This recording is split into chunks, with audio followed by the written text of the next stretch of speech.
Okay, hey, I'm back. It's been literally forever. Just a little catch up. Life's been pretty interesting. Not bad, per se, but nothing too crazy, you know?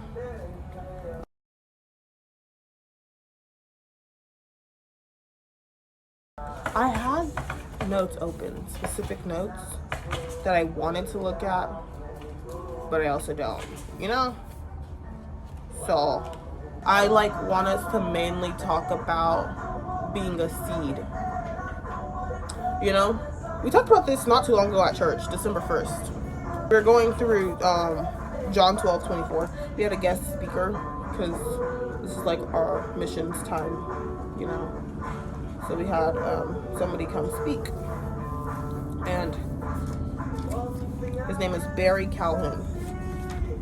Let me find the verse.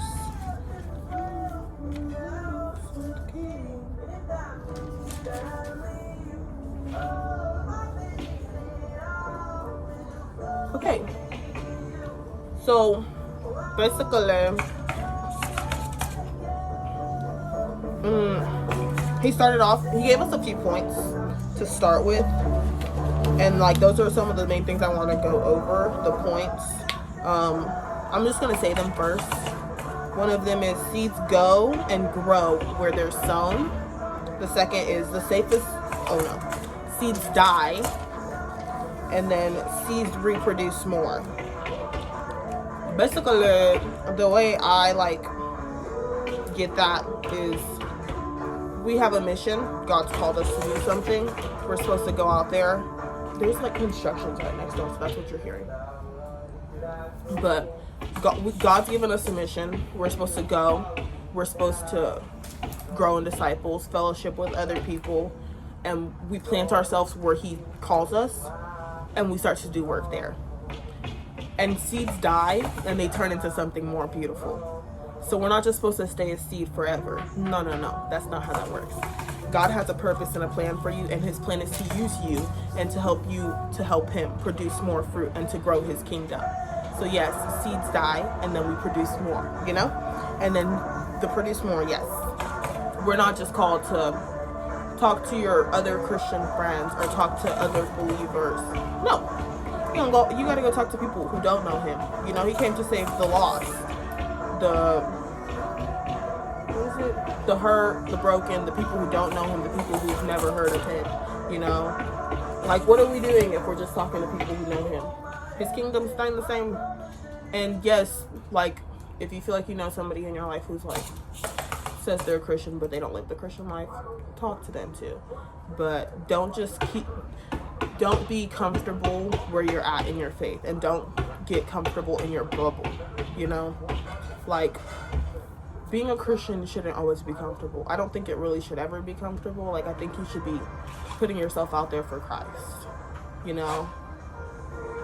And that's what I'm trying to get at. Actually, I want to talk about Christianity in school.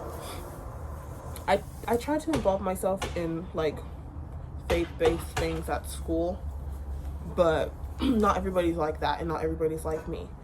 God has called us each and individually into a different mission, into a different force. You know, God may be calling somebody to sing. He may be calling somebody else to preach.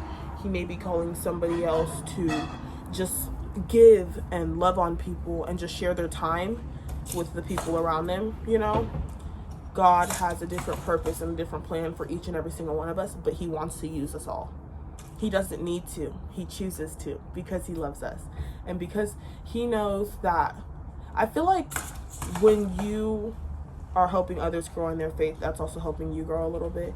Because just being able to see somebody else come to Jesus, it's wow, isn't He a great God? Only He can do these things, you know? And then with that, with your growing ministry and you sharing the gospel with God's people and people who are lost and confused, with you sharing the gospel, there needs to be no pride. Pride is a hard thing. I know pride is a hard thing. I struggle with pride sometimes, all the time actually.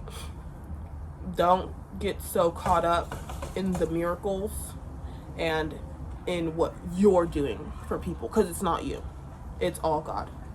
God does not need to use you. He can take that away in a heartbeat, you know. It's all God. You got to make sure you're always turning it back to God, God's grace, God's glory, his gospel.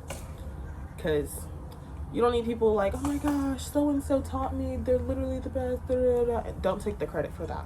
Always got to direct it to God. Anyways, I be getting off track sometimes. So. Back with the school thing. Basically, I feel like being younger, like,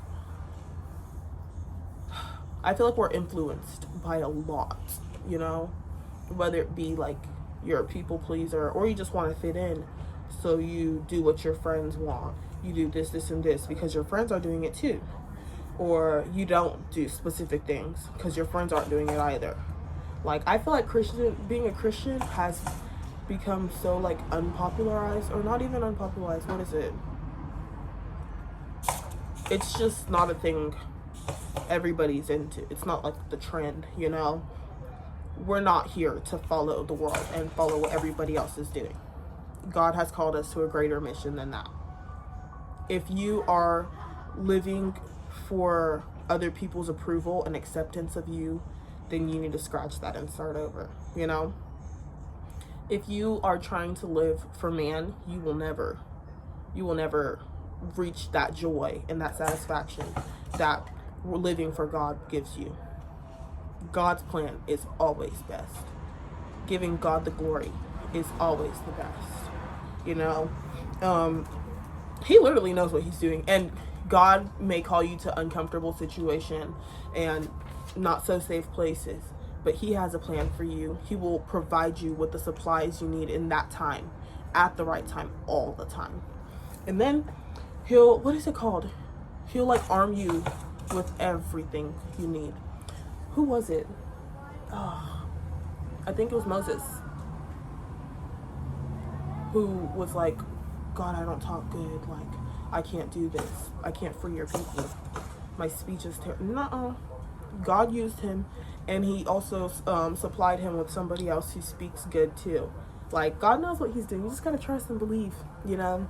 And I feel like I know what God's calling me to in my life. I feel like it has something to do with the homeless ministry, and I love that for myself, but I would not have got to that realization if I didn't pray about it continuously, and if I didn't like try things out, you know, if I didn't put myself into uncomfortable situations to see this is what my heart is drawn to.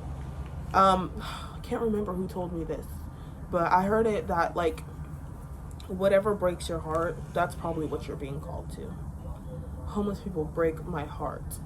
If lonely elderly people break your heart, or lost puppies and animals and stuff break your heart, whatever it is, whatever you feel like an ache in your heart, something that's drawing you, check it out. And listen to the people in your life, you know, the godly people in your life. Like, I have non-godly friends who some of the direction they've told me to take in life, wow, crazy stuff. And then there's the godly people in your life who will direct you and also show you like you are like very sincere and empathetic with people. Like, I feel like you'd be good at, I don't know, hanging out with old people or something. I don't know, I love old people too, so that's just always in my head. Like, people can help point you to what God's calling you towards.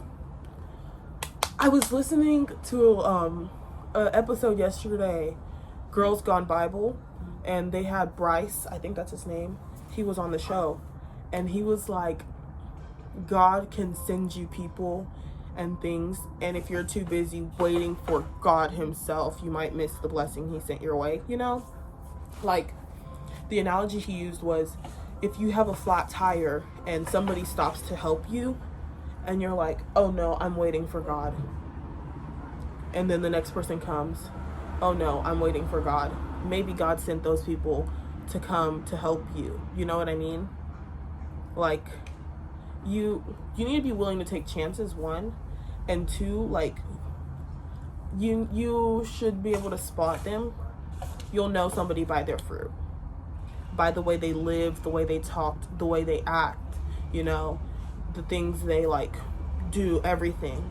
You'll be able to know somebody's fruit just like that.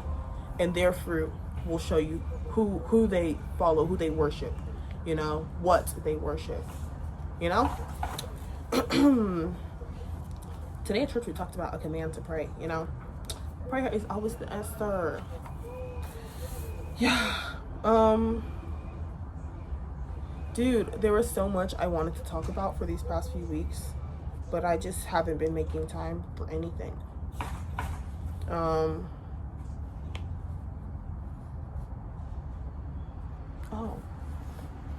I'm like going through my like notes for Sundays and Wednesdays, and one of the things I wrote was like, prioritize Jesus. Stop focusing on other things and like your achievements. Prioritize Jesus. Once you're prioritizing him, his desires will be placed into your heart, and change begins right there. Jesus is the answer. Jesus is always the answer. I love my notes. Some of them are so pink. Okay. From Fields of Faith, I'm like spewing a little bit about everything. We talked about we're all like in search of something. And it was like, I can't remember what show or something or who I heard this. It's the same podcast like episode. He was like, if I want to be a fool, I want to be a fool for Jesus. Like this, if I want to be searching for something, I want to be searching for something that will fill my life with Jesus.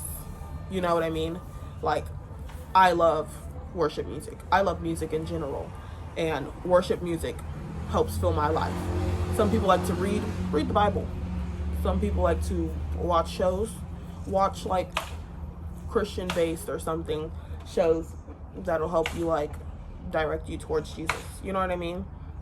Like there's so much you can do. Let me not go too far back. Okay.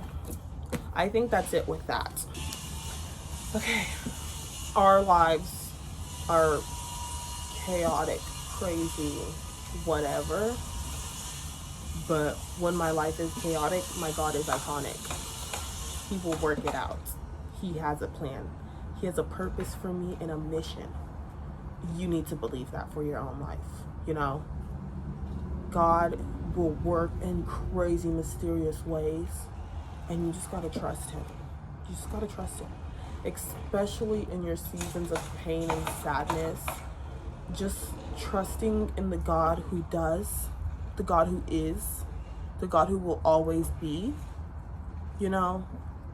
That, I feel like that's where joy comes from.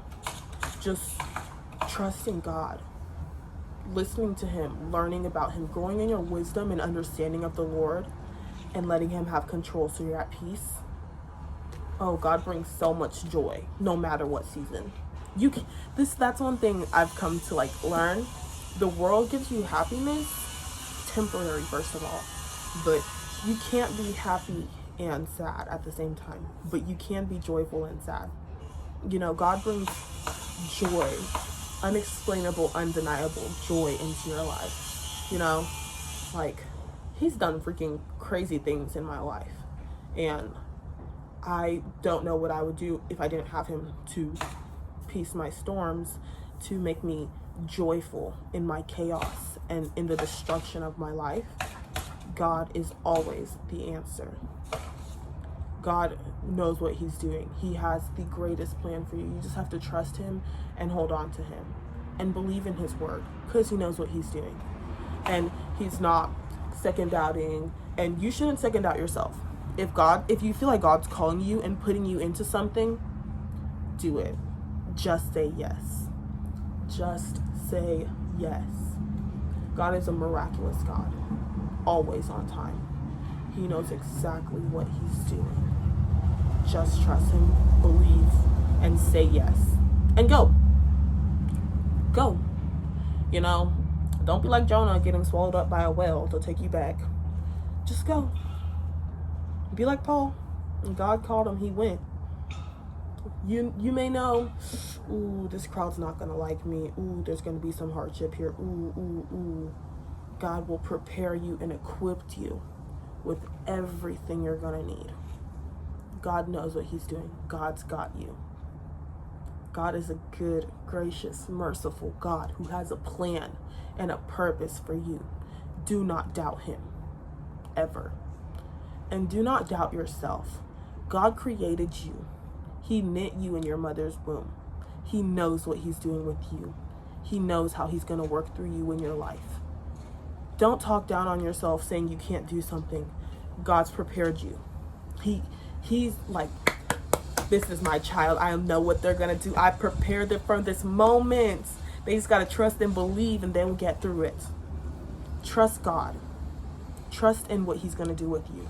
Trust in the way he's going to use you. Have an amazing night.